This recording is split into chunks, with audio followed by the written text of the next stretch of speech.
Let's do the match review of Everton versus Burnley.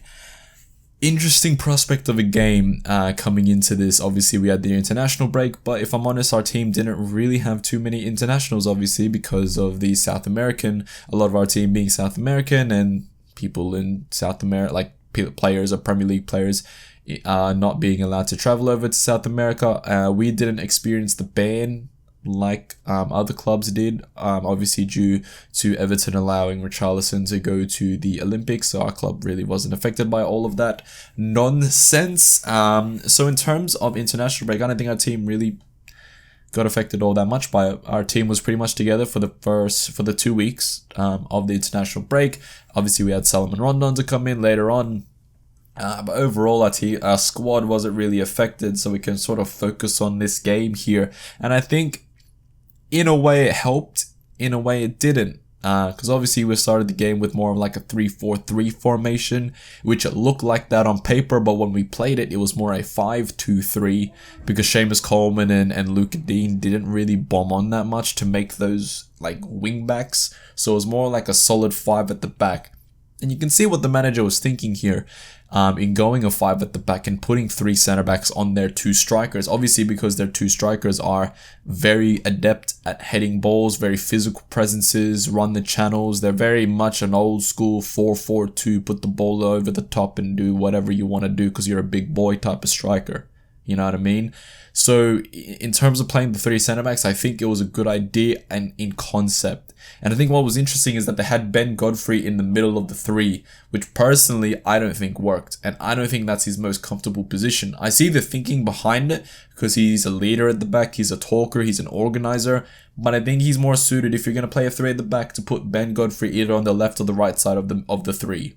Because I think what he does best is getting the ball, playing the ball out from the back and running with the ball. And I don't think you can do that if you're the centerpiece of the 3 at the back. I think later on in the game, when it switched to Michael Keane being the center of the 3, I think that worked a lot better than having Ben Godfrey in there. I think it suited Michael Keane more to be the centerpiece and suited Ben Godfrey more to be on either side of that centerpiece and giving him the license to bomb on and pick passes and all that sort of stuff, and I think that worked really well. So we sort of have to talk about the elephant in the room. That first 30 or so minutes was god-awful. Burnley, out of all teams, had more possession than us, and we were at home. The crowd was super quiet. Nothing was really going for us. You really didn't get Richarlison, Demarai Gray, Andros Townsend into the game, Abdoulaye Doucouré. That first 30 minutes, it was really all Burnley, and it was really weird to see that they were trying to play some expansive football. And then later on in the game, they were playing such anti-football. It was so weird, and they were trying to slow the game down from minute 1, wasting time on the clock, and really being some gobshite. It was so annoying to watch, like just laying down on my bed on my watching on my TV, and I can't imagine how awful it would have been to watch Burnley be Burnley inside the ground. Like, it must have been awful. But that first 30 minutes was just as awful. Like, we didn't get going at all. Like, we had nothing about us. We had no outlet. Like, I think the fact that we didn't have Dominic Calvert-Lewin up there really didn't help, because we tried to do the same things we did or we would do if Dominic Calvert-Lewin was there, but Richarlison just isn't Dominic Calvert-Lewin. Yes, he has a leap. Yes, he can get onto the back of headers, but the problem here is that Richarlison isn't as physical as a Dominic Calvert-Lewin can be, and their 2 centre-backs, James Tarkowski, who we'll get to in a moment, and Ben Mee, were just overpowering Richarlison as he tried to sort of bring the ball down and bring other players into play. And I think that as the half sort of got going, especially after that first 30 minutes or so, we had a little bit of a flourish. I think the best chance was that Abdoulaye Doucouré chance, where Townsend gets it on the wing, sort of weaves through a couple of players, lays it into Doucouré, and Doucouré, great save from Nick Pope, by the way, could have scored that one. And you sort of look at that and you think, okay, that's probably the best chance of the game. It came out of literally nothing. Can we build on that? Can we build on that sort of flurry? And then you sort of go into half time at 0-0, and you're thinking, okay, it's 0-0. can we make a change? Will the formation change? And I think realistically, the only change that came out at halftime was putting Michael Keane in the center of the three. I think a lot of people, myself included, were sort of crying out for a Rondon, a big lad, a physical presence, someone who knows the Premier League, someone that can get at those two center backs better than a Richarlison could in terms of a physical standpoint. But that didn't happen. And you're sort of looking at it all and you're thinking, okay, nothing's really changed. We're still playing the 5 at the back, which really hasn't been working out for us so far this game. And then they get that set piece, clears it. And then my problem here is that both Ben Godfrey and Luka Dean go out to clear one dude. I think you can see it, Ben Godfrey, I think it's one of the two, either Ben Godfrey or Luka Dean's telling the other to go back. But as soon as the realization hits, the ball's hit, I think it's Goodison that whacks the ball into the box, and it's literally no one's fault other than the fact that we had no one back there. That loss of either I would say the loss of a Ben Godfrey in there hindered us more because Ben Mee had a header and obviously goes into the back of the net. And I personally don't think Michael Keane can do anything about that because I think he had like 4 men on him, and how is he meant to mark 4 men in the box against Burnley? And I don't think Jordan Pickford could have done anything better either. But that goal goes in and you're thinking, bloody hell. Burnley are ahead. And they're going to do Burnley things. And they're going to just shithouse the game. And I think that would have happened any other season but this one. And I think this team has some sort of mettle, some sort of idea that they can still win the game even though they go behind. Our 2 home games so far this season have been us conceding and then scoring 3 goals to win the game. Coming back from adversity. That is what this team seems to be all about. Adversity and mentality, the mentality that you can still win the game even though you go a goal behind. That this team has the quality to beat a Burnley, to beat a Southampton, even though they've conceded. And let's just talk about that first goal at the moment. That first goal, that Andros Townsend ball, bloody hell. What a ball that is to a big Mick Kegger header to go into the back of the net. And by the way, which will do Michael Keane a world of good. If you've watched every single episode or listened to every single episode of this podcast, you know that I have not been the biggest fan of Michael Keane. And I'm not going to hide that because he's made mistakes to lead to goals this season. But him scoring that header will do him the world of good. For him to score that header for Goodison Park to go crazy, for him to score the equalizer against his old club, that'll do him the world of good in terms of confidence. And that can only... That is an intangible, a Michael Keane intangible, that man needs confidence to play football. And it's just known that man needs confidence to play football. And that'll give him the world of confidence to score that goal, an important goal. And that's just, it's just good for Michael Keane. And then let's get into what happened next. And what happened next has to be the craziest 6 minutes I've experienced for a long time. It was 6:30 in the morning. I was screaming. I'm screaming my lungs out because I was like, no way. And that was the Andros Townsend goal. Fucking hell. I'm sorry for swearing, but fucking hell. What a hit. I have not seen a goal like that for a very long time. I can't remember I think the last time a goal like that was scored was the Wayne Rooney halfway goal against West Ham. Maybe there was a goal like as crazy as that after that, but I can't for the life of me remember one as special as that. Decore lays the ball into Townsend. Townsend, we know, is not the quickest bloke, but also Burnley aren't the quickest team, so he sort of picks the ball up, carries it, he sees Nick Pope a little bit off his line, and then just his left foot hits it. It doesn't even curl, it like just sort of dips up and then dips down at just the right time to be put into that top left hand corner, and it's just a beautiful beautiful Andros Townsend goal. We know he has goals like that in his locker, like the one he scored against City.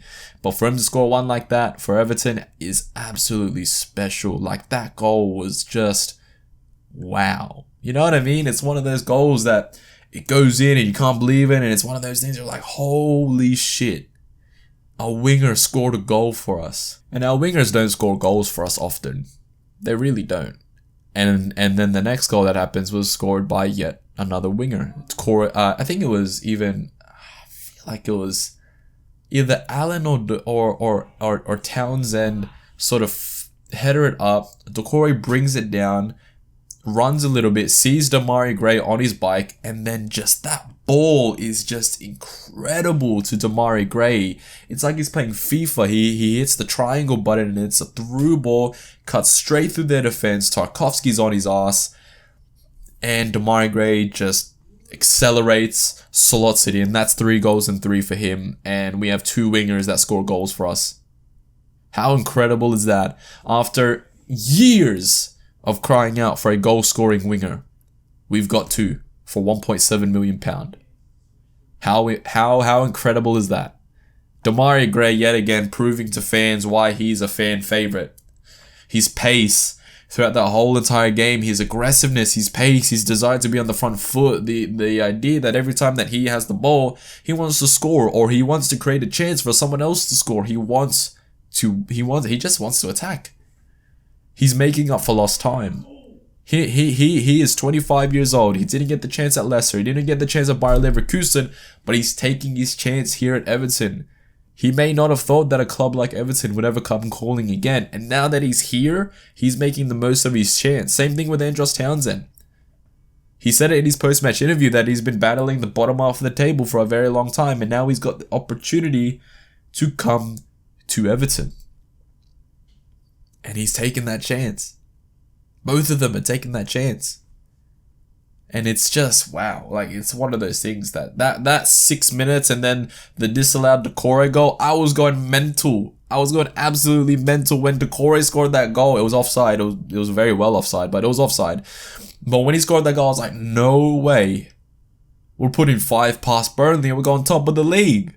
It didn't happen that way. We won the game, but you know, it was just a crazy 6 minutes. And I think that flurry doesn't happen if the manager doesn't make the Andre Gomez substitution. I think the Gomez substitution was so clever, so smart, and changed the game.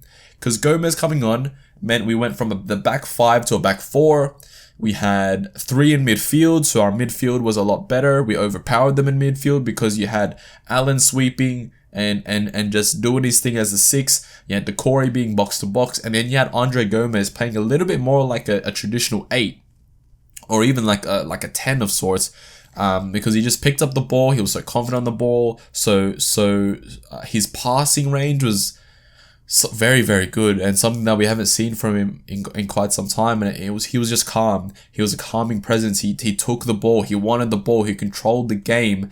It's unfortunate that the ball was behind him and he couldn't score that goal, where he just missed it on that right hand post. But his presence really, really helped this team create that 6 minutes of craziness. Without him, that doesn't happen. And it's great to see him, and again, it's great for his confidence as well. And it's good to see Andre Gomez succeeding. It's good to see Andre Gomez being the difference maker in this team. And it was honestly great to see him on that pitch and doing so well.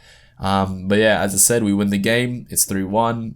Winger scoring goals. No Dominic Calvert-Lewin in this game, which was very, very worrisome. He'd been playing with a broken toe, and then he was ruled out of this game through a quadricep injury. It's only going to be a couple of weeks, so hopefully he's back before the game against United. We definitely are going to need him for that game. And then the week after we have West Ham after United, so we're definitely going to need him back as soon as possible. So I was worrying not having him. No James Rodriguez in the squad either, even though we know that he's ready to go. We know that he's been training, but keep in mind, he is weeks behind the team. He is weeks behind in terms of match fitness, overall fitness. So it's going to take a while for him to get back to that peak fitness, and it's going to take a while for him to get into this team, because he is going to need to fight his way back into this team right now. He's going to need to fight against Alex Iwobi, Andre Gomez. And it's crazy that I'm saying that James Rodriguez is fighting Alex Iwobi and Andre Gomes to be in the starting 11 of Everton. But he is. He's going to have to show that he wants to work for it. He's going to have to show that he has a desire to run his bollocks off on this pitch and give his 100% effort, because that's what Demarai Gray's doing. That's what Richarlison did all game. That's what Andros Townsend's doing all game. Decore's doing that all game. The whole team is doing that all game. Running their ass off, giving their 100%. James Rodriguez can't go out there and think he can just play like he's in his flip-flops all game. He can't do that. He needs to buy into the ethos of this team. If he wants to start in this team, if he wants to be on the bench for this team, he needs to show that he is going to be able to put in the effort that this team is putting in. And and it's just one of those things, right? I sort of want to again touch on James Tarkowski, who is absolute scum. By the way, that challenge on Richarlison was absolutely god-awful. I don't care what anyone says. How that didn't receive a yellow is beyond me. Beyond me. He is not going for the ball at all. He's completely going for Richarlison. He is scum in my book. But yeah, that result brings us to top 4. Level on points with Chelsea, Man United and Liverpool. We're just behind them due to goal difference, but that's 10 points from 4 games. We haven't lost yet. We've won 3, drawn 1, and we are looking pretty good. It is early doors. I don't want to get ahead of myself, because last year I got ahead of myself and we fumbled the bag last year. But this year, I hope we don't do the same thing. As I said, and as I've been saying, Europe is the goal. We need Europe, whatever form that takes shape in. Conference League, Europa League, Champions League would be incredible. But we need Europe, and we can get Europe. You look at all the teams from, I would say, 6 to 12, right? And it's not that hard. You would say your top 4 is your top 4. Man City, Chelsea, United, Liverpool. Like those 4 are on a different caliber to everyone else. 5th, I'd go Leicester. I think Leicester are very solid on there for 5th. But anywhere from 6 to 12, it's anyone's game. That second Europa League spot and that conference spot, you'll be fighting with your Tottenhams, you'll be fighting with your Leeds, your Arsenals. But if I'm honest with you, I would say we're better than, at the moment, we're better than Arsenal. We're better than Leeds right now. And honestly, I'd say right now we're better than Leicester.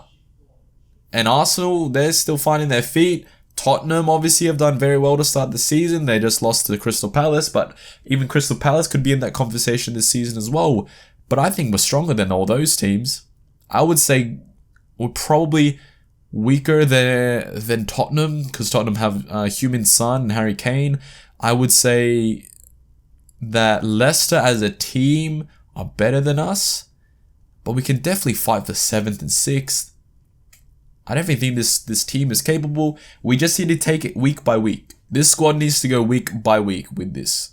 We can't get too ahead of ourselves. I feel like last season we might have gotten ahead of ourselves and just thought, since we have Carlo Ancelotti, we're going to qualify for Europe, and that didn't happen. We ended up finishing 10th. I think that this season, Rafa's not going to let the lads get ahead of themselves. We're going to take it game by game. And that's all that we can do, and that's all that we need to do. We can't be looking at game 38 when it's only game 5 next week, right? We need to be taking it week by week. We can't get too ahead of ourselves. We need to just focus in on Villa, get a result there, and then go again. Can't get too ahead of ourselves. But that is the match review of Everton 3, Burnley 1. Good result, good 3 points. Top 4, baby. That is where we belong.